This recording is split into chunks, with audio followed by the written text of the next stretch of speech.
Jeep says that it invented the mid-size SUV segment when it introduced the Cherokee back in 1984, but now there's an all-new model here and it's got a fair bit of competition on its hands. As well as all the mainstream competition like the Nissan Qashqai and Volkswagen Tiguan, Jeep has priced the Cherokee from £25,000, so it's expecting it to go up against proper premium SUVs too. That puts the BMW X3 and Audi Q5 in its sights, and while it may not have the same badge appeal, the Cherokee has got some pretty brave styling. Jeep is promising us that it's made big improvements to the cabin quality too, so if you're stepping out of an Audi, you won't be disappointed.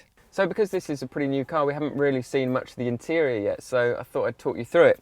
And you do get quite a few nice chunky switches. It does feel quite Jeepy, and the quality is pretty good.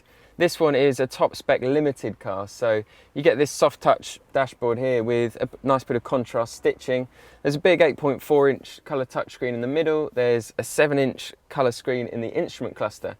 But while all that's quite nice and quite luxurious and high-tech, you do find that certain materials, like this surround for the gear lever here, looks a bit kind of early 90s, a bit cheap and tacky.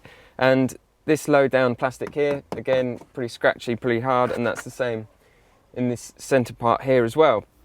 But at least you do get quite a lot of equipment, so the mid-spec longitude models, they get cruise control, dual zone climate control, power windows, rear parking sensors.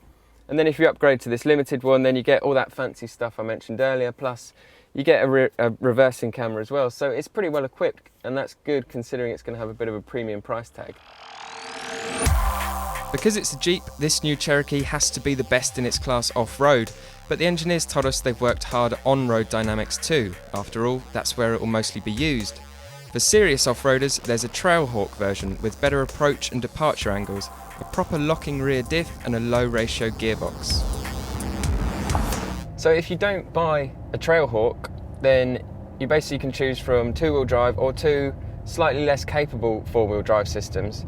But whichever one you go for, in all likelihood, you'll probably have bought the 2-litre diesel. That's the engine that most people are going to go for. It's available with 170 horsepower or 140, and we've got the more powerful one here, and it's mated up to, as standard in the more powerful engine, a 9-speed automatic gearbox. And it's okay, the gearbox works really well, and the engine has enough torque. You get 0 to 62 in just over 10 seconds. You get nice smooth shifts from the gearbox, but the engine itself, there's some issues with the refinement. I mean, it's okay when you're just cruising around like now, but if you do ever want to try and use all that performance and the gearbox kicks down a couple of gears, then it does sound quite rough towards the top of the rev range. The ride is actually pretty good. It's nice and soft. It kind of feels smooth over these bumpy roads.